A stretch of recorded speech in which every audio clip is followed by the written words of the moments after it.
Saludos cordiales. Hoy veremos el capítulo 28, Farmacología del tubo digestivo. Introducción. Los síntomas gastrointestinales se encuentran entre los motivos más frecuentes por los que las personas solicitan asistencia médica y se ha desarrollado un gran número de fármacos para tratar estos trastornos. Este capítulo describe los fármacos utilizados para tratar la enfermedad ulcerosa péptica, las enfermedades inflamatorias intestinales, los trastornos de la motilidad gastrointestinal y las náuseas y los vómitos.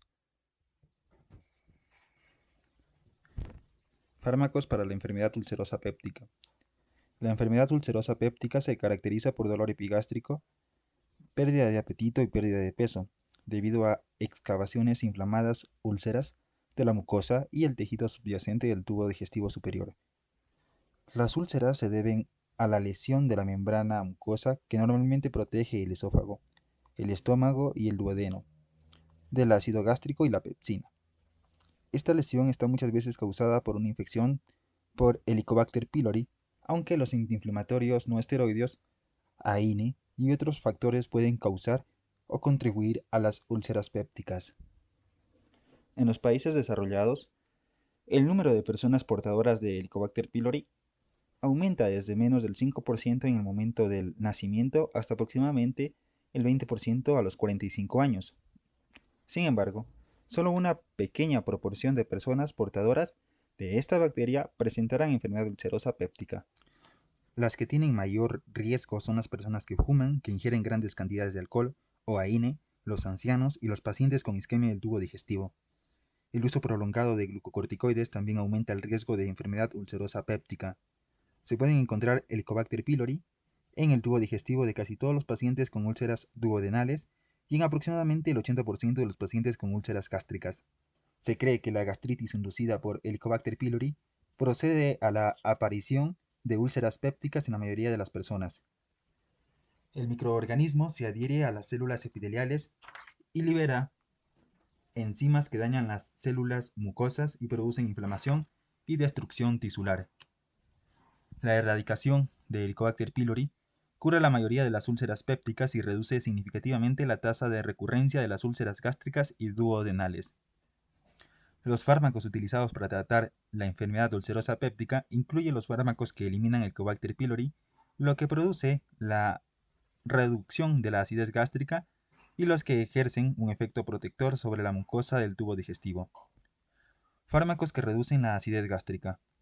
La acidez gástrica favorece la aparición de úlceras pépticas porque dañan el tejido submucoso y convierte el pepsinógeno en pepsina, que es una enzima proteolítica. La fisiología de la secreción del ácido gástrico y los lugares de acción de los fármacos se ilustran en la figura 28.1. Los principales estimulantes fisiológicos de la secreción de ácido gástrico son la gastrina, la acetilcolina y la histamina.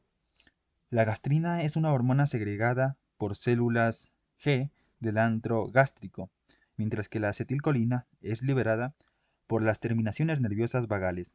La gastrina y la acetilcolina estimulan discretamente la secreción de ácido por las células parietales y también estimulan la liberación de histamina por las células paracrinas similares a las células enterocromafines. Las histaminas estimulan los receptores H2 situados en las células parietales y provoca la secreción de ácido mediante la estimulación por la adenosina monofosfato cíclico de la bomba de protones, hidrógeno, potasio y ATPasa. El nervio vago media la fase cefálica de la secreción del ácido gástrico evocada por el olor y el sabor del alimento, e incluso por pensar en la comida. La gastrina media la fase gástrica de la secreción del ácido inducida por la presencia de alimentos en el estómago. La histamina potencia las fases cefálica y gástrica de la secreción de ácido y media la secreción basal de ácido en la fase de ayuno. El nivel de la acidez gástrica se puede reducir neutralizando el ácido gástrico con antiácidos o inhibiendo la secreción del ácido gástrico con un antagonista de los receptores histamínicos H2 o con un inhibidor de la bomba de protones. Antagonistas de los receptores histamínicos H2. Los antagonistas de los receptores histamínicos H2 bloqueantes H2 incluyen cimetidina, famotidina, ranitidina y nisatidina. Química, mecanismos y efectos. La estructura de los bloqueantes H2 es similar a la de la histamina, lo que permite que compitan con esta molécula por su unión a los receptores H2 de las células parietales gástricas. Se ha visto que los bloqueadores H2 son potentes inhibidores de la secreción estimulada por los alimentos y de la secreción basal del ácido gástrico. Reducen el volumen y la concentración del ácido gástrico y disminuyen proporcionalmente la producción de pepsina porque el ácido gástrico cataliza la conversión del pepsinógeno inactivo en pepsina. Los bloqueantes H2 también reducen la secreción del factor intrínseco, pero no lo suficiente como para que disminuya significativamente la absorción de vitamina B12. No tienen ningún efecto sobre el tiempo vaciado gástrico, la presión del esfínter esofágico y la secreción de enzimas pancreáticas. Farmacocinética. Los bloqueantes H2 se absorben bien en el intestino y sufren grados variables de inactivación hepática antes de ser excretados en la orina. Aunque la semivida de la mayoría de los bloqueadores H2 es de tan solo 2 a 3 horas, la duración clínica de su acción es mucho mayor, y estos fármacos habitualmente se administran 1 o 2 veces al día. Indicaciones. Los bloqueantes H2 se utilizan para tratar enfermedades asociadas a una producción excesiva de ácido, como la dispepsia, la enfermedad ulcerosa péptica y la enfermedad por reflujo gastroesofágico. A veces se utiliza un bloqueante H2 combinado con un bloqueante H1 para el tratamiento de las reacciones alérgicas que no son y no responden a un bloqueante H1 solo. La dispepsia o pirosis se caracteriza por dolor epigástrico postprandial. Muchas veces se asocia a trastornos de la digestión y a acidez gástrica excesiva. Se dispone de varias formulaciones con dosis baja de antagonistas de los receptores H2 de venta sin receta para la prevención y el tratamiento de la dispepsia. Estos productos tienen su máxima eficacia cuando se toman 30 minutos antes de ingerir una comida que provoca dispepsia. Para el tratamiento de la enfermedad ulcerosa péptica, los bloqueantes H2 se administran 1 o 2 veces al día a dosis que elevan el pH gástrico por encima de 4 al menos 13 horas al día. La mayoría de los autores recomiendan administrar una dosis única diaria a la hora de acostarse para asegurarse de que suprime la secreción de ácido durante toda la noche. Habitualmente se prefieren los inhibidores de la bomba de protones para tratar la enfermedad ulcerosa péptica porque curan casi el 90% de las úlceras en 4 semanas, cuando se utilizan solos, mientras que los bloqueantes H2 tardan de 6 a 8 semanas en alcanzar este nivel de eficacia. Efectos adversos e interacciones. Los bloqueantes H2 producen pocos efectos adversos. La cimetidina tiene una actividad antiandrogénica débil y puede causar ginecomastia en varones ancianos, aunque esta reacción es infrecuente con otros bloqueantes H2. Se sabe que la cimetidina es un inhibidor de las isoenzimas del citocromo P450, CYP2C9, CYP2D6 y CYP3A4, que participan en el metabolismo de numerosos fármacos como alprazolam, carbamazepina, cisaprida, disopiramida, felodipino, lovastatina, fenitoína, saquinavir, triazolam y warfarina. Puede ser necesario reducir la dosis de estos fármacos en pacientes que tomen cimetidina. Otros bloqueantes H2 no inhiben significativamente las enzimas del citocromo P450 y se prefieren en pacientes tratados también con otros fármacos. Inhibidores de la bomba de protones. Los inhibidores de la bomba de protones incluyen esomeprazol, lansoprazol, omeprazol, pantoprazol y rabeprazol. Química y farmacocinética. Los inhibidores de la bomba de protones son profármacos lábiles en medio ácido que se administran por vía oral en forma de preparados de liberación sostenida con cubierta entérica para protegerlos del ácido gástrico. Después de ser absorbidos en el intestino, estos fármacos se distribuyen hasta los canalículos secretores de la mucosa gástrica y se convierten en metabolitos activos que unen a la bomba de protones.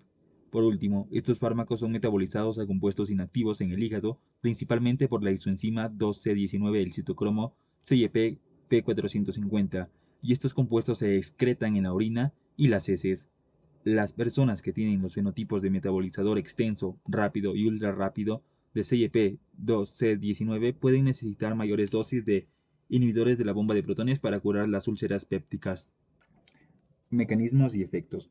Los metabolitos activos de los inhibidores de la bomba de protones forman un enlace de disulfuro covalente con un residuo cisteinilo de la bomba de protones, hidrógeno potasio ATPasa, que se encuentra en la membrana luminal de las células parietales gástricas. Estos fármacos inhiben irreversiblemente la bomba de protones e impiden la secreción de ácido gástrico durante un periodo prolongado. Pueden producir una inhibición dependiente de la dosis de hasta el 95% de la secreción de ácido gástrico, y una dosis puede inhibir la secreción de ácido de 1 a 2 días. Por lo tanto, los inhibidores de la bomba de protones reducen la acidez gástrica con más eficacia que los bloqueantes H2. Indicaciones. Los inhibidores de la bomba de protones son muy eficaces en el tratamiento de la enfermedad ulcerosa péptica. Habitualmente curan el 80 a 90% de las úlceras pépticas en 2 semanas o menos cuando se combinan con antibióticos, mientras que las combinaciones de bloqueantes H2 curan el 70 a 80% en 4 semanas.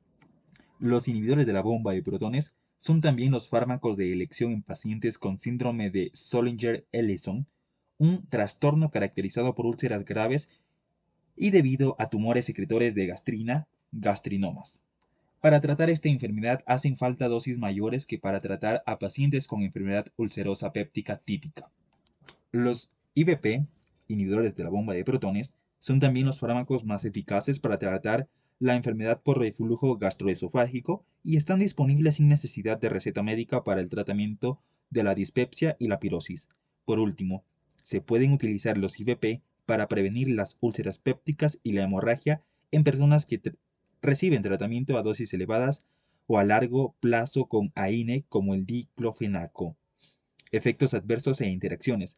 Los IBP habitualmente se toleran bien y su uso a corto plazo generalmente produce poco efectos adversos. En algunos pacientes se han descrito efectos adversos leves tanto gastrointestinales como en el sistema nervioso central, y también se ha visto exantema y elevación de las concentraciones de las enzimas hepáticas, aunque muchos pacientes con enfermedad por reflujo gastroesofágico han tomado los IBP durante varios años sin efectos adversos significativos. Puede aparecer hipomagnesemia, concentración de magnesio sanguíneo baja, en pacientes que toman el fármaco durante más de un año. Algunos estudios también sugieren que el consumo prolongado de dosis elevadas de IBP pueden producir enfermedad renal crónica. Las dosis elevadas de IBP también se han asociado a aumento del riesgo de osteoporosis, y estos fármacos tienen un potencial bajo de causar mala absorción de vitamina B12. Además, los IBP pueden aumentar ligeramente el riesgo de neumonía adquirida en la comunidad y de determinadas infecciones del tubo digestivo, incluyendo la infección por Clostridium difficile. También pueden elevar la concentración sérica de metrotexato, sobre todo en pacientes que toman dosis elevadas de metrotexato. El omeprazol y el esomeprazol impiden la activación del clopidogrel porque inhiben la isoenzima CYP2C19, lo que lleva a que haya menores concentraciones de clopidogrel, y no se deben utilizar estos IBP con este antiagregante plaquetario.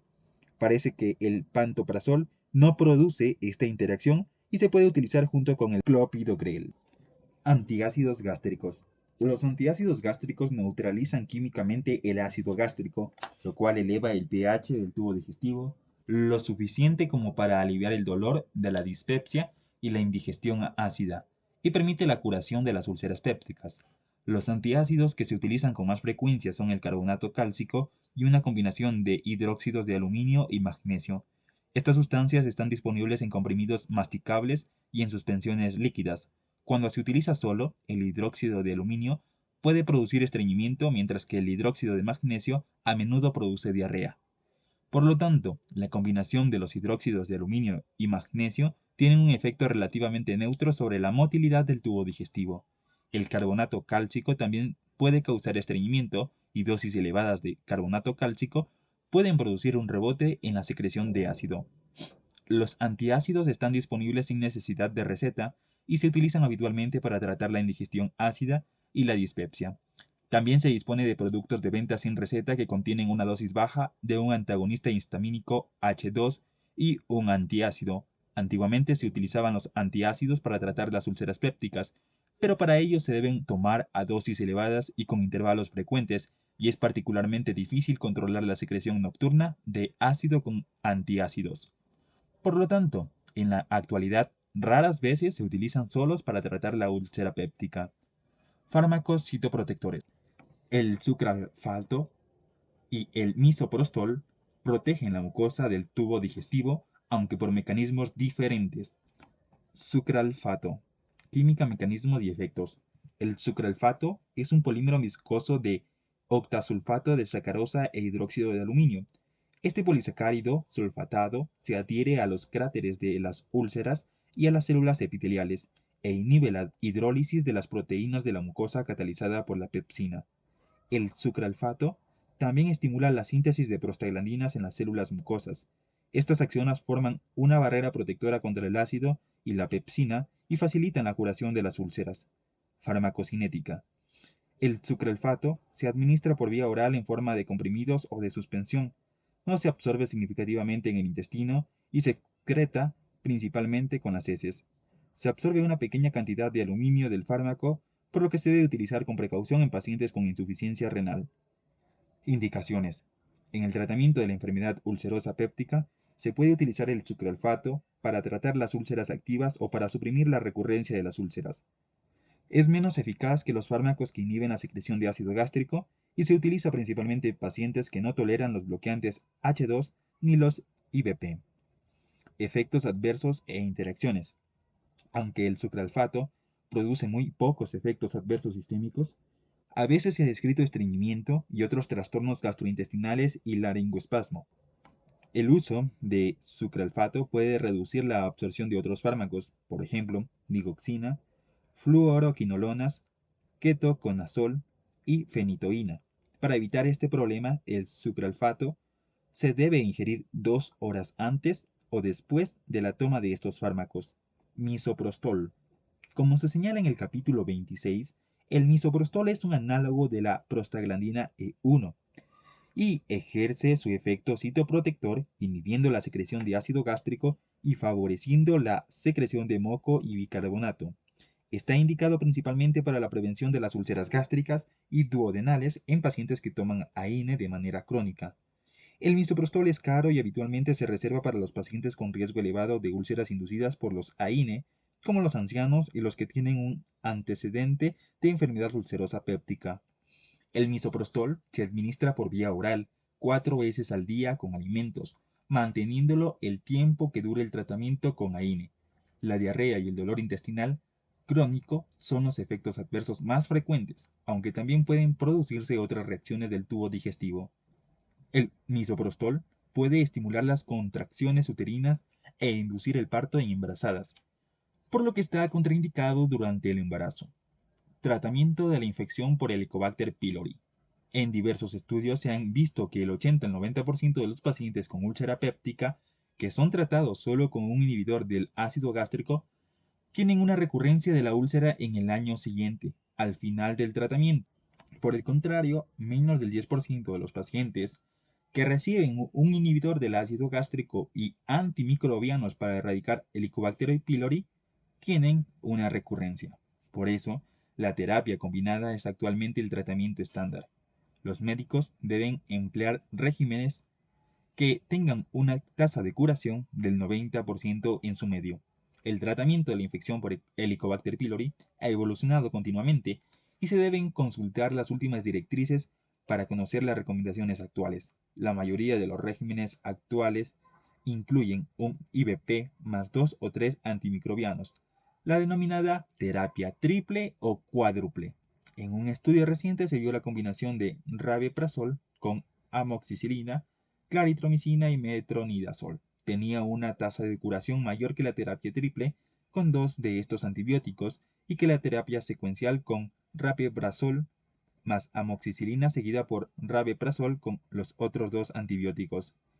Se han utilizado otros antimicrobianos para tratar la infección por Helicobacter pylori y los patrones de resistencia locales influyen en la decisión de los fármacos que se deben utilizar. El tratamiento habitualmente dura de 10 a 14 días y debe continuar hasta que se haya confirmado la erradicación de Helicobacter pylori con una prueba de laboratorio. En las úlceras gástricas suele ser necesario un tratamiento más prolongado que en las úlceras duodenales. Se puede utilizar bloqueantes histamínicos H2 o sucralfato, más antimicrobianos para tratar Helicobacter pylori, aunque a menudo hacen falta 4 o más semanas de tratamiento y habitualmente se reserva a los pacientes que no pueden tomar un IVP. Las propiedades de los antimicrobianos se analizan en los capítulos de la sección 7. Fármacos para las enfermedades inflamatorias intestinales. Las dos enfermedades inflamatorias intestinales más frecuentes son la colitis ulcerosa y la enfermedad de Crohn.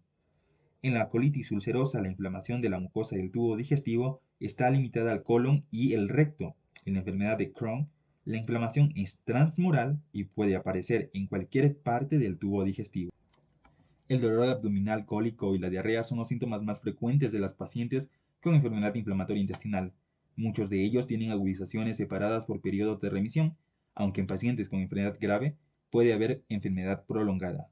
La colitis ulcerosa y la enfermedad de Crohn generalmente se tratan con glucocorticoides, mesalazina e infliximab. Glucocorticoides. Se han utilizado mucho la hidrocortisona y otros glucocorticoides para el tratamiento de la colitis ulcerosa y de la enfermedad de Crohn. En los casos de colitis ulcerosa leve, pueden ser eficaces en forma de enemas rectales. En la enfermedad de Crohn y en la colitis ulcerosa más grave, habitualmente se administran por vía oral o parenteral. La budesonida es un glucocorticoide indicado específicamente para el tratamiento de la colitis ulcerosa. Está formulada como comprimido de liberación extendida y como espuma en aerosol rectal. Los glucocorticoides generalmente pueden inducir la remisión de la colitis ulcerosa y la enfermedad de Crohn, aunque son menos útiles para mantener la remisión, particularmente sin producir efectos adversos problemáticos. Aminosalicilatos. La sulfasalacina, la olsalacina y su metabolita activo, mesalacina, se utilizan para inducir y mantener la remisión de la colitis ulcerosa, aunque son menos eficaces para mantener la remisión de la enfermedad de Crohn. La sulfasalacina es una sulfonamida que no se absorbe bien en el intestino. Las bacterias del colon convierten la sulfasalacina en ácido 5-aminosalicílico, mesalacina y sulfapiridina. La olsalacina es un compuesto de salicilato que también se convierte en mesalacina por la acción de las bacterias colónicas. Se cree que la mesalacina ejerce efectos antiinflamatorios, inhibiendo la síntesis de prostaglandinas y posiblemente inhibiendo la migración de células inflamatorias hacia la pared intestinal. También es un inactivador de radicales libres de superóxido. Se puede administrar en forma de supositorio rectal, suspensión rectal o comprimido oral de liberación retardada. Actúa principalmente en el intestino, aunque aproximadamente el 15% del fármaco se absorbe y pasa a la circulación. Fármacos inmunodepresores. Los inmunodepresores pueden ser útiles para mantener la remisión en pacientes con enfermedad de Crohn o colitis ulcerosa grave. El infliximab, el adalimumab y el golimumab son anticuerpos monoclonales contra el factor de necrosis tumoral alfa, una sustancia que se cree que participa en la patogenia de estos trastornos, así como en la artritis reumatoide. El vedolizumab es un antagonista del receptor de integrinas y está indicado para el tratamiento de la colitis ulcerosa y la enfermedad de Crohn. Es un anticuerpo monoclonal contra el tipo de integrina que expresan los linfocitos T e inhibe su migración a través del endotelio y hacia el tejido parenquimatoso gastrointestinal inflamado. Mediante el bloqueo de las integrinas de los linfocitos, el vedolizumab reduce la inflamación del tubo digestivo. Los fármacos hasta ahora señalados producen una mejoría considerable en pacientes con enfermedad de Crohn o colitis ulcerosa moderada o grave, que no han respondido adecuadamente a otros tratamientos. En estos trastornos también se ha utilizado la azatioprina y otros inmunodepresores, fármacos que afectan a la motilidad. Diversos trastornos se caracterizan por alteraciones de la motilidad gastrointestinal, entre ellos están la diarrea, el estreñimiento, la enfermedad por reflujo gastroesofágico, la gastroparesia y el síndrome del intestino irritable. La enfermedad por reflujo gastroesofágico se debe al reflujo del ácido gástrico hacia el esófago, lo que produce esofagitis. Esta enfermedad suele asociarse a la secreción excesiva de ácido gástrico y disminución de la presión del esfínter esofágico inferior. Los fármacos utilizados para el tratamiento de la enfermedad por reflujo gastroesofágico incluyen fármacos que reducen la acidez gástrica, por ejemplo, antagonistas de receptores H2 e IBP, y fármacos que aumentan la presión del esfínter esofágico, como la metoclopramida. También es útil evitar algunos alimentos, por ejemplo, chocolate, y los tentepiés a la hora de acostarse y elevar la parte superior del cuerpo durante el sueño. Como la obesidad contribuye a la ERGE, enfermedad por reflujo gastroesofágico, la reducción de peso puede ayudar a aliviar los síntomas. La gastroparesia aguda es un retraso del vaciado gástrico que se ve habitualmente en pacientes que se recuperan de una operación, un traumatismo o una infección abdominal. La gastroparesia crónica se ve en pacientes con neuropatías que afectan al estómago, como ocurre en pacientes con diabetes mellitus. Igual que otras formas de gastroparesia, la gastroparesia diabética se puede tratar con fármacos procinéticos como la metoclopramida. Metoclopramida, mecanismos y efectos. La metoclopramida es un procinético que se cree que incrementa el tono y la motilidad del tubo digestivo mediante el bloqueo de los receptores dopaminérgicos D2, lo que impide la relajación del músculo liso digestivo debido a la dopamina. Se ha visto que las infusiones de dopamina reducen el tono del músculo gástrico en voluntarios humanos y retrasa el vaciado gástrico. Además de bloquear los efectos directos de la dopamina, la metoclopramida incrementa la liberación de acetilcolina por las neuronas motoras colinérgicas del sistema nervioso intestinal mediante el bloqueo de los receptores dopaminérgicos presinápticos, cuya activación inhibe la liberación de acetilcolina. Esto aumenta la estimulación de los receptores muscarínicos de acetilcolina e incrementa la actividad propulsora, lo que lleva a un aumento del tono y de la motilidad en el esófago y el estómago. La metoclopramida aceleran el vaciado gástrico impidiendo la relajación del cuerpo gástrico y aumentando las contracciones fásicas del antro.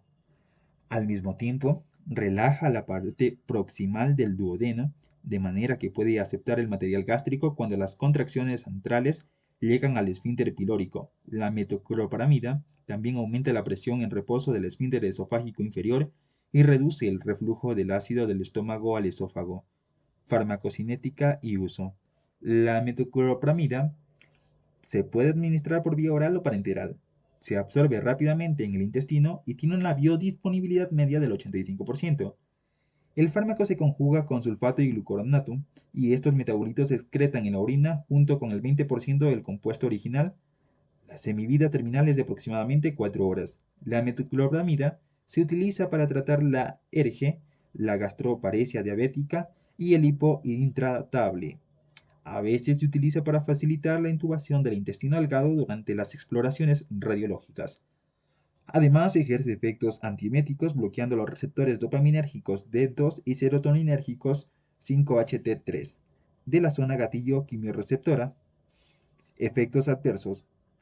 Los principales efectos adversos de la metoclopramida son reacciones al sistema nervioso central, por ejemplo, somnolencia, efectos extrapiramidales y convulsiones. También se ha descrito hiperprolactinemia, diarrea y toxicidad hematológica. La metoclopramida está contraindicada en personas con trastornos convulsivos, obstrucción mecánica del tubo digestivo, hemorragia digestiva o feocromocitoma. Antiespasmódicos. Se utiliza la atropina, la isociamina, la diclomina y la escopolamina como antiespasmódicos para aliviar transitoriamente el dolor cólico intestinal debido a hiperactividad e irritabilidad intestinal. La farmacología de estos antagonistas de los receptores muscarínicos de acetilcolina se describe en el capítulo 7. Fármacos para el estreñimiento. El estreñimiento es un trastorno agudo o crónico que se caracteriza por dificultad en la expulsión de heces duras y secas. Si no se trata, puede producir impactación fecal del colon y el recto. El tratamiento del estreñimiento se basa en el aumento de la ingestión de fibra con los alimentos y de líquido, y en el ejercicio habitual. Se debe aconsejar a los pacientes que tomen frutas, verduras y alimentos con granos integrales que añadan volumen a la alimentación. Si las modificaciones de la alimentación no son suficientes para aliviar el estreñimiento, se puede utilizar un laxante para aumentar el peristaltismo o movimientos de propulsión. Pueden utilizarse supositorios rectales de glicerina para aliviar el estreñimiento agudo leve antes de recurrir a otros tratamientos. Laxantes. Los laxantes son fármacos que aumentan las deposiciones y facilitan la defecación, y se clasifican por su mecanismo de acción como laxantes formadores de volumen, tensioactivos, osmóticos y estimulantes. Se utilizan para prevenir y tratar el estreñimiento, para evacuar el intestino antes de la cirugía y de las pruebas diagnósticos, y para eliminar fármacos y tóxicos del intestino. Laxantes formadores de volumen. Los laxantes formadores de volumen son sustancias hidrófilas no digeribles que recuerdan a la fibra alimentaria, como el muciloide hidrófilo de Plantago ovata y el policarbófilo cálcico, y absorben y retienen agua en la luz intestinal e incrementan la masa del material intestinal. Estas acciones producen distensión mecánica de la pared abdominal y estimulan el peristaltismo. Los laxantes formadores de volumen están disponibles en varios preparados como comprimidos de fibra y bolsas de gránulos de Plantago ovata. Se deben tomar con un vaso entero de agua para garantizar una hidratación adecuada del preparado y evitar la obstrucción intestinal. Los laxantes formadores de volumen son el tipo de laxante más seguro y fisiológico, y raras veces producen efectos adversos. Por este motivo son los fármacos preferidos para el tratamiento del estreñimiento crónico, debido a su capacidad de absorber agua y sustancias irritantes, como las sales biliares. Estos fármacos también se utilizan para el tratamiento de la diarrea. Laxantes tensioactivos. Los laxantes tensioactivos incluyen el docusato sódico y el docusato cálcico. También se denominan ablandadores de las heces porque facilitan la incorporación de agua al material intestinal graso y de esta manera ablandan las heces. Los ablandadores de las heces son útiles sobre todo cuando los materiales fecales son duros o están secos y cuando su expulsión es irritante y dolorosa. Por ejemplo, en las enfermedades anorrectales como las hemorroides. También son útiles cuando los pacientes deben evitar hacer esfuerzo durante la defecación, por ejemplo, después de una operación abdominal o de otro tipo. Los tensioactivos producen pocos efectos adversos. Laxantes osmóticos. Los laxantes osmóticos incluyen laxantes salinos como el óxido de magnesio, leche de magnesio y el folate sódico, azúcar como la lactulosa y el polietilenglicol. Estas sustancias retienen agua en la luz intestinal y aumentan la presión intraluminal, lo que estimula el peristaltismo. Se pueden tomar por vía oral y algunos se pueden administrar en forma de enema. El óxido de magnesio se utiliza para tratar o prevenir el estreñimiento, por ejemplo, en pacientes tratados con analgésicos opioides. El folato sódico actúa rápidamente y estimula vigorosamente la defecación, y se utiliza para evacuar el intestino en pacientes en los que está programada una intervención quirúrgica o una exploración diagnóstica, y en aquellos que tienen una sobredosis de un fármaco o una intoxicación. Este fármaco puede producir dolor cólico y molestia abdominal intensos. El uso excesivo de laxantes salinos puede llevar a perder líquidos y electrolitos, y los pacientes con insuficiencia renal pueden no ser capaces de excretar adecuadamente el fosfato después de la administración de fosfato sódico. Se han descrito episodios infrecuentes de insuficiencia renal y lesión renal permanente en las personas a las que se les administró fosfato sódico para evacuar el intestino. Se debe evitar este laxante en personas con enfermedades renales o trastorno intestinal y en los que se toman fármacos que afectan a la función renal. Los laxantes salinos deben estar limitados a un uso a corto plazo. Al contrario de los laxantes salinos, la lactulosa y el polietilenglicol son productos seguros y eficaces para tratar el estreñimiento crónico. La lactulosa es un disacárido formado por fructosa y galactosa. Las bacterias del colon la convierten en ácido de bajo peso molecular que atraen osmóticamente agua y estimulan el peristaltismo. Los metabolitos ácidos también convierten el amoníaco en ion amonio y la excretan.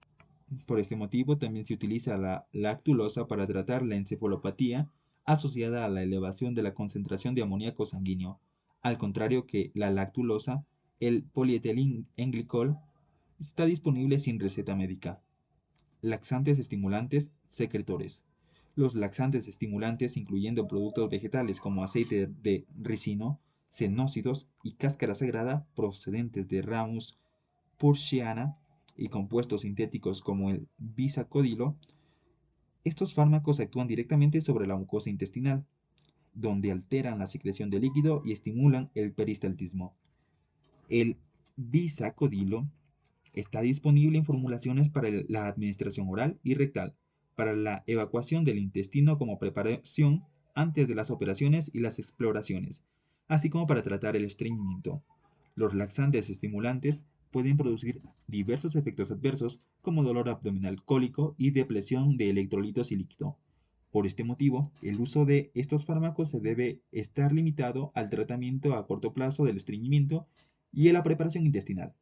Se han utilizado para tratar el estreñimiento inducido por opioides cuando un laxante más suave no es suficiente. Fármacos antidiarreicos. La diarrea es un trastorno que se caracteriza por aumento de la frecuencia y la fluidez de las heces. Puede ser aguda o crónica y su gravedad puede variar desde leve hasta potencialmente mortal. La diarrea tiene muchas causas como infecciones microbianas y parasitarias, uso excesivo de laxantes, enfermedades inflamatorias intestinales, síndromes de mala absorción que producen esteatorrea, exceso de grasa en las heces y tumores pancreáticos que segregan polipéptido intestinal vasoactivo. La diarrea grave, debida a infecciones bacterianas y a otros trastornos, puede producir pérdidas significativas de líquidos y electrolitos y se debe tratar rápidamente. Si hay fiebre u otros síntomas sistémicos, se debe explorar a los pacientes con diarrea para detectar infecciones microbianas y parasitarias. Si los cultivos son positivos, se debe administrar un antimicrobiano o antiparasitario adecuado.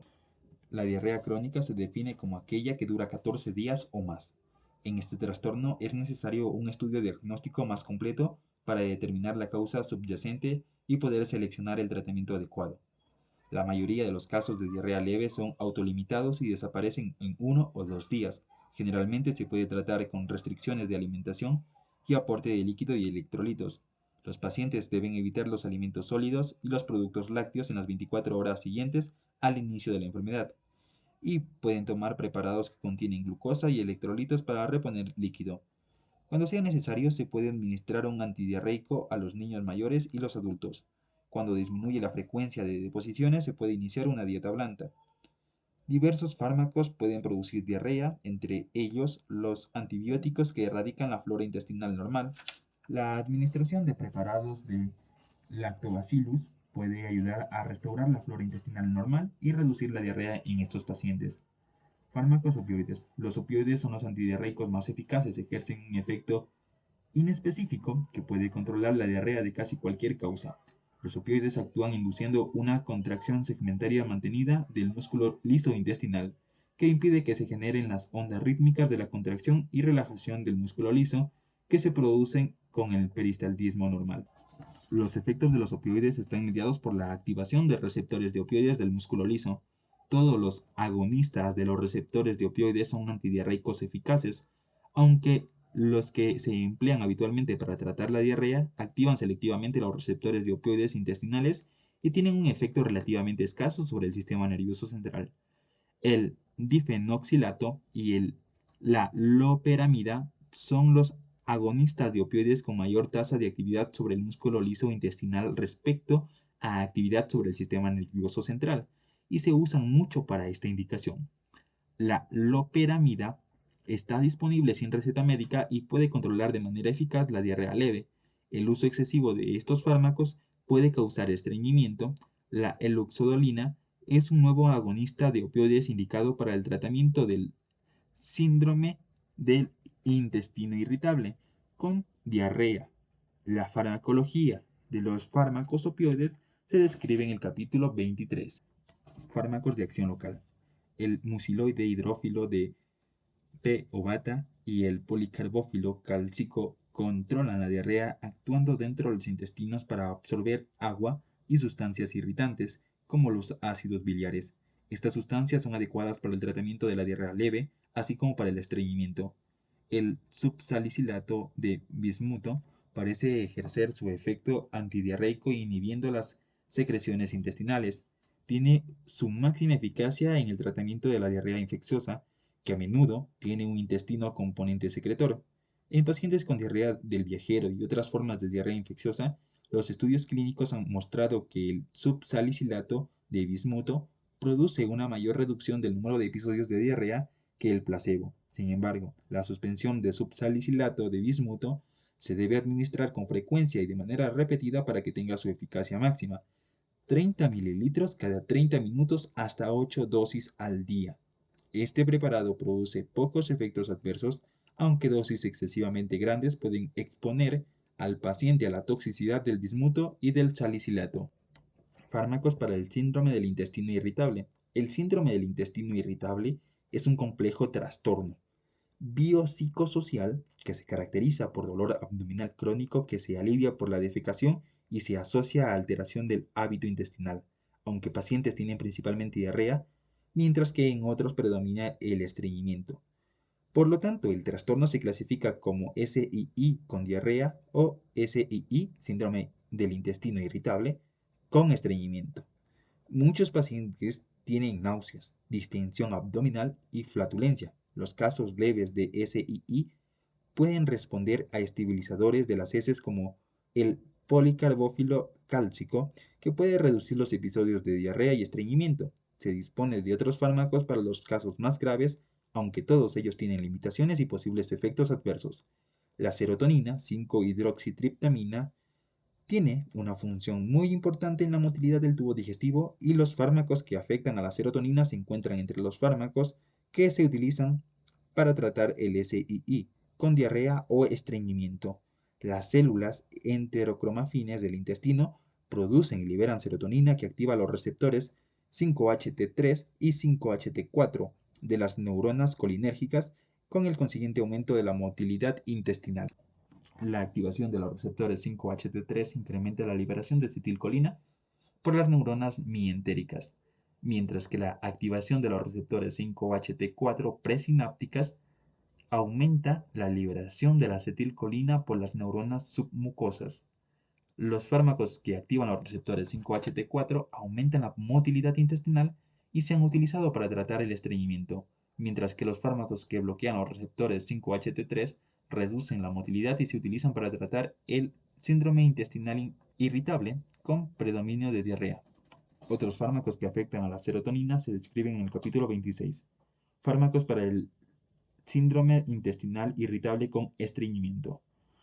El tegaserot es un agonista de los receptores 5-HT4 que se utiliza para tratar a mujeres con SII con estreñimiento. Se retiró del mercado por un aumento pequeño pero estadísticamente significativo del riesgo de angina, infarto de miocardio y accidente cerebrovascular en las personas que tomaban el fármaco. Está disponible solo en un protocolo de nuevo fármaco en investigación para tratamientos urgentes en pacientes a los que no se pueda tratar de manera eficaz con ningún otro fármaco. La lubiprostona está indicada para el tratamiento del SII con estreñimiento, el estreñimiento idiopático crónico y algunos casos de estreñimiento inducido por opioides. El síndrome de estreñimiento idiopático crónico se caracteriza por deposiciones duras y grumosas, y probablemente se deba a una reducción de la actividad del colon y de la evacuación fecal. Los pacientes con enfermedad de estreñimiento idiopático crónico tienen distensión y molestia abdominales mínimas en comparación con los pacientes con el síndrome intestinal irritable con estreñimiento. La lubiprostona se absorbe poco después de su administración oral e incrementa la motilidad intestinal activando directamente el canal de cloruro Cl-C2 de la membrana luminal del epitelio intestinal, lo que lleva a la secreción de un líquido rico en cloruro hacia la luz intestinal. El aumento del líquido intestinal estimula el peristaltismo y alivia el estreñimiento. En estudios clínicos se ha visto que la lubiprostona aumenta significativamente la frecuencia de las deposiciones espontáneas en personas con estreñimiento idiopático crónico. Los resultados en pacientes con síndrome intestinal irritable con estreñimiento fueron menos llamativos y solo el 12% de estos pacientes tuvieron una respuesta total al fármaco, que se definió como alivio significativo, 2 o más semanas al mes en 2 de cada 3 meses. El fármaco produjo náuseas en aproximadamente el 30% de los pacientes, que se reducen tomándolo con alimentos, y apareció diarrea en el 13% de los pacientes que lo tomaron. La linaclotida es otro nuevo fármaco para el estreñimiento idiopático crónico y el síndrome intestinal irritable con estreñimiento. Estimula la guanilato ciclasa de la superficie luminal del epitelio intestinal y eleva las concentraciones de guanosina monofosfato cíclico intracelular, lo que incrementa la secreción de cloruro y bicarbonato hacia el intestino y produce una mayor acumulación de líquido intestinal y estimula la motilidad. El GMP cíclico también puede reducir la actividad de las neuronas que detectan el dolor. La diarrea es el efecto adverso más frecuente de la linaclotida. Fármacos para el síndrome intestinal irritable con diarrea. El alocetrón es un antagonista de los receptores serotoninérgicos 5-HT3 que se utiliza para tratar el síndrome intestinal irritable con diarrea. La activación de los receptores 5-HT3 se acopla con la apertura de canales catiónicos de sodio y potasio en las neuronas mientéricas, lo que lleva a la despolarización neuronal y la liberación de acetilcolina. Esto estimula la motilidad intestinal y contribuye a la diarrea y el dolor visceral en pacientes con síndrome intestinal irritable, SII. Se utiliza el alocetrón en mujeres cuyos síntomas han durado al menos 6 meses e incluyen diarrea, dolor abdominal y frecuente tenesmo o incontinencia fecal que produce discapacidad o restricción de las actividades diarias.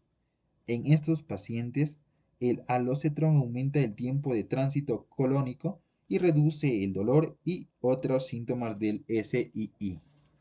El alocetrón puede producir raramente efectos adversos gastrointestinales como la colitis isquémica, que puede precisar transfusiones sanguíneas y cirugía, y que ha sido mortal en algunos casos. Por lo tanto, el fármaco está restringido al tratamiento de pacientes cuyo trastorno no responde a los fármacos antidiarreicos y antiespasmódicos convencionales.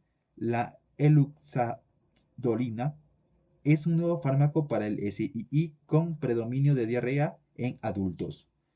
Este opioide se une a varios subtipos de receptores de opioides y actúa como agonista en los receptores de opioides mu y kappa y como antagonista en los receptores de opioide delta. La activación de los receptores mu reduce la motilidad intestinal y alivia la diarrea, y se ha postulado que las acciones de la eluxadolina sobre los otros receptores de opioides reducen la incidencia de estreñimiento que habitualmente se asocia a los agonistas de opioides mu. En ensayos clínicos, los pacientes con SII tuvieron mejoras en la consistencia de las heces y reducción del dolor mientras tomaban eluxadolina, que se administra por vía oral 2 veces al día con alimentos. La rifaximina es un antibiótico indicado para el tratamiento del síndrome intestinal irritable, SII, con diarrea. Produjo una reducción significativa de la duración de la diarrea y una mayor tasa de curación que el placebo. Un nuevo antidiarreico, el crofelemer, está indicado para el alivio sintomático de la diarrea no infecciosa en pacientes adultos con virus de la inmunodeficiencia humana, síndrome de inmunodeficiencia adquirida, VIH y SIDA, que recibe terapia antirretrovírica. El crofelemer es un inhibidor del canal iónico de cloruro regulador de la conductancia transmembranaria de la fibrosis quística, estimulado por AMP cíclico en fármacos para la fibrosis quística, y de los canales de cloro activados por el calcio de la membrana luminal de los enterocitos. Al bloquear la secreción de cloro, el crofelemer reduce la excreción de iones de sodio y agua, lo que mejora la consistencia de las heces y reduce la diarrea. El crofelemer no se absorbe por vía sistémica tras su administración oral.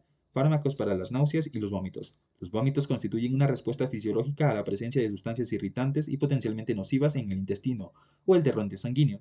A veces se producen como consecuencia de una estimulación vestibular excesiva, cinetosis, y o de estímulos psicológicos como el miedo, el terror o imágenes y olores repulsivos.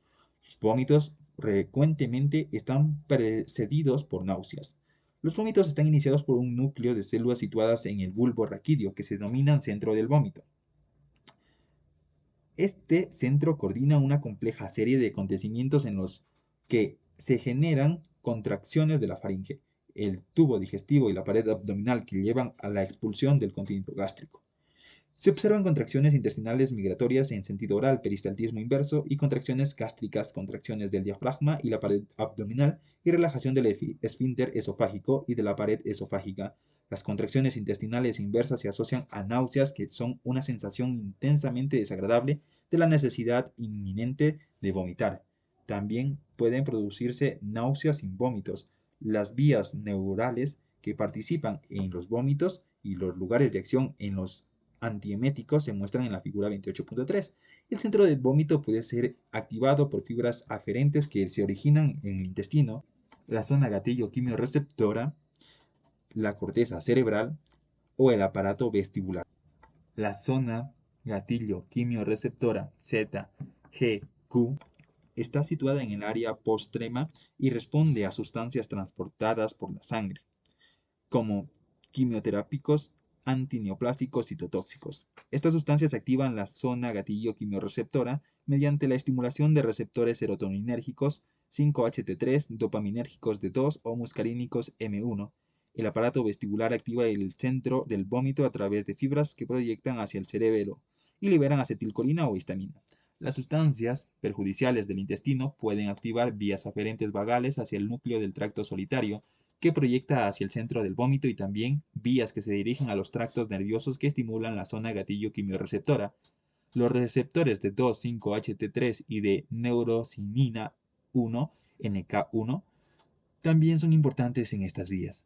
Los antieméticos están bloqueando receptores específicos en la vía del vómito descrita anteriormente. Algunos fármacos parecen inhibir la vía que llevan a la activación del centro del vómito.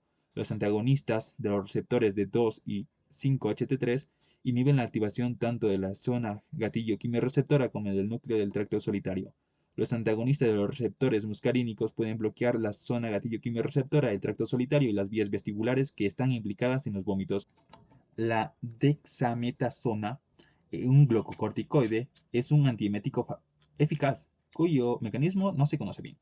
Es particularmente eficaz en la prevención de las náuseas y los vómitos diferidos en personas que reciben quimioterapia antineoplásica, antagonistas de los receptores serotoninérgicos 5-HT3, mientras que el alocetrón es un antagonista de receptores serotoninérgicos 5-HT3 para tratar el SII con predominio de diarrea. El ondansetrón fue el primer antagonista de los receptores 5-HT3 desarrollado para tratar las náuseas y los vómitos inducidos por la quimioterapia antineoplásica. Reduce significativamente el número de episodios de vómito en pacientes tratados con cisplatino, que es uno de los quimioterápicos más emetógenos. Otros antagonistas de 5-HT3 de primera generación son el granisetrón y el dolacetrón.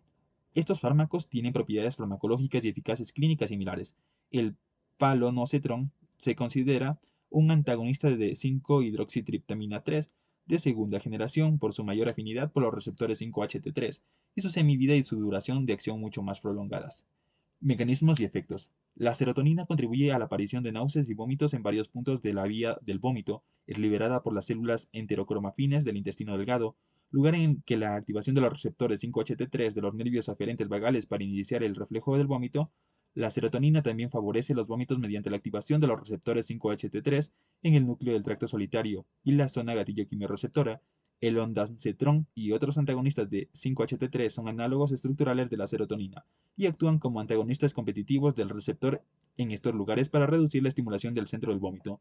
Farmacocinética e indicaciones. Algunos de los antagonistas de los receptores 5-HT3, por ejemplo, ondansetrón, se puede administrar por vía oral o intravenosa, mientras que otros, por ejemplo, palonocetrón, solo se administran por vía intravenosa. Estos fármacos son metabolizados por el citocromo P450 y sus metabolitos se eliminan principalmente en la orina. Las semividas de la ganocetrón, el ondansetrón y el dolacetrón son de 4, 6 y 7 horas respectivamente.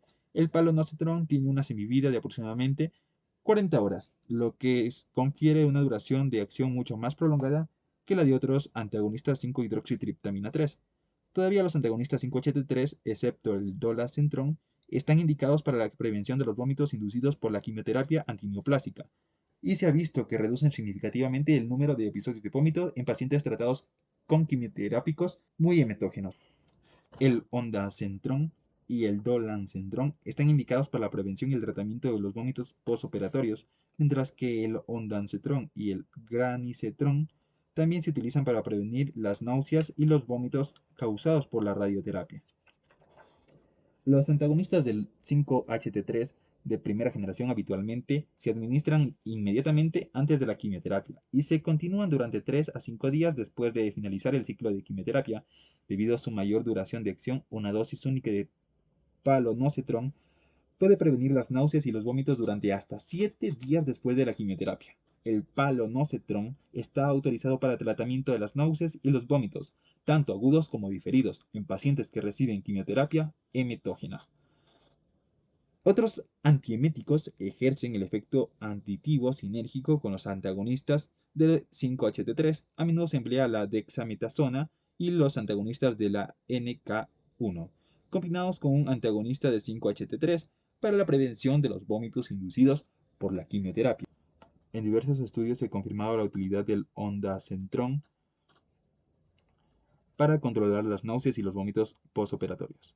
Por ejemplo, en pacientes en los que se había realizado una colecistotomía laparoscópica se vio que el ondansetrón era más eficaz que la metoclopramida y que el placebo en el control de los vómitos. Efectos adversos e interacciones. Los antagonistas de los receptores serotoninérgicos 5-HT3 generalmente se toleran bien y suelen producir pocos efectos adversos, los más frecuentes de los cuales son cefalea, estreñimiento y diarrea. Otras reacciones menos frecuentes son hipertensión y elevación de las enzimas hepáticas. El ondansetrón se ha asociado a algunas reacciones anafilactoides con broncoespasmo, angioedema, hipotensión y urticaria, aunque no se ha identificado interacciones medicamentosas con importancia clínica con los antagonistas de los receptores 5-HT3. Se ha visto que dosis intravenosas elevadas de dolancetrón prolongan el intervalo QT del electrocardiograma y pueden producir taquicardia ventricular polimorfa, torsade de points, potencialmente mortal. La FDA ha señalado que se debe evitar la dosis elevada de dolacentrón, aunque puede sugerir y seguir usándose dosis orales menores para los vómitos postoperatorios porque no prolongan la forma significativa del intervalo QT. Antagonistas de los receptores de neurocinina 1, aprepiptant y rolapiptant. La sustancia P es un péptido de la familia de las taquicininas que actúa como neurotransmisor en el intestino y el encéfalo. Se libera desde las fibras aferentes vagales del tracto solitario, lugar en el que activa los receptores neurocinina 1, NK1, y de esta manera produce vómitos. El aprepiptant y el rolapiptant son antagonistas no peptídicos del receptor neurocinina 1 que previenen los vómitos inducidos por diversos estímulos.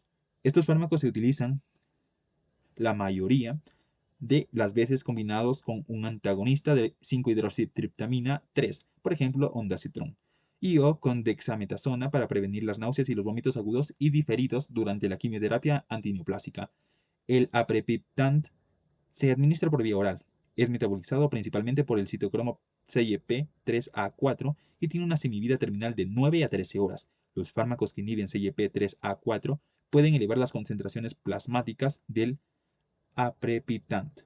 Por el contrario, el rolapiptant tiene una semivida de eliminación de aproximadamente 7 días. Se convierte lentamente en un metabolito activo por la acción de CYP3A4. El fosaprepitant es un profármaco del aprepiptant que se administra por vía intravenosa. Aunque los inductores de CYP3A4 pueden reducir significativamente la concentración plasmática de rolapiptant y no se deben administrar simultáneamente. Los inhibidores de esta enzima no tuvieron ningún efecto clínicamente significativo sobre la cinética de rolapiptant. El aprepiptant y el rolapiptant parecen producir pocos efectos adversos durante su uso a corto plazo. Antagonistas de los receptores dopaminérgicos de 2. Los antagonistas de los receptores de 2 incluyen la metoclopramida y las fenotiazinas, como la perfenacina. Como antieméticos de los antagonistas de D2 actúan principalmente sobre la zona gatillo quimioreceptora e inhiben la estimulación del centro del vómito, aunque también inhiben los impulsos aferentes procedentes del intestino antagonizando los receptores del núcleo del tracto solitario. Se ha utilizado la perfenacina para tratar los vómitos asociados a diversas enfermedades médicas, aunque es menos eficaz que otros fármacos en el tratamiento de los vómitos inducidos por la quimioterapia. Otros antieméticos. El doronabinol, una formulación oral del tetrahidrocannabinol, el ingrediente activo de la marihuana, ha sido autorizado para el tratamiento de los vómitos inducidos por los quimioterápicos antineoplásicos cuando han fracasado los antieméticos convencionales. El dromavinol habitualmente se administra varias horas antes que la quimioterapia y después se administra cada 4 a 6 horas durante periodos de 12 horas tras la quimioterapia. Es probable que este fármaco actúe sobre el centro del vómito del bulbo raquídeo, es menos eficaz que los antagonistas serotoninérgicos y tiene aproximadamente la misma eficacia antiemética que la perfenacina. El dronabinol también ha sido autorizado como estimulante del apetito en pacientes anoréxicos con SIDA. También se dispone de un cannabinoide sintético denominada nabilona para el tratamiento de los vómitos inducidos por la quimioterapia antineoplásica. Varios antagonistas de receptores histamínicos H1 antihistamínicos H1 tienen actividad antiemética y se han analizado en el capítulo 26. Dos de estos fármacos, el dimehidrinato y la meclicina, se utilizan para tratar la cinetosis. Otro de estos fármacos, la prometacina, es un antihistamínico H1 que también tiene actividad antimuscarínica significativa y se utiliza para prevenir y tratar las náuseas y los vómitos inducidos por fármacos anestésicos y una amplia variedad de estímulos neurológicos, psicógenos y gastrointestinales.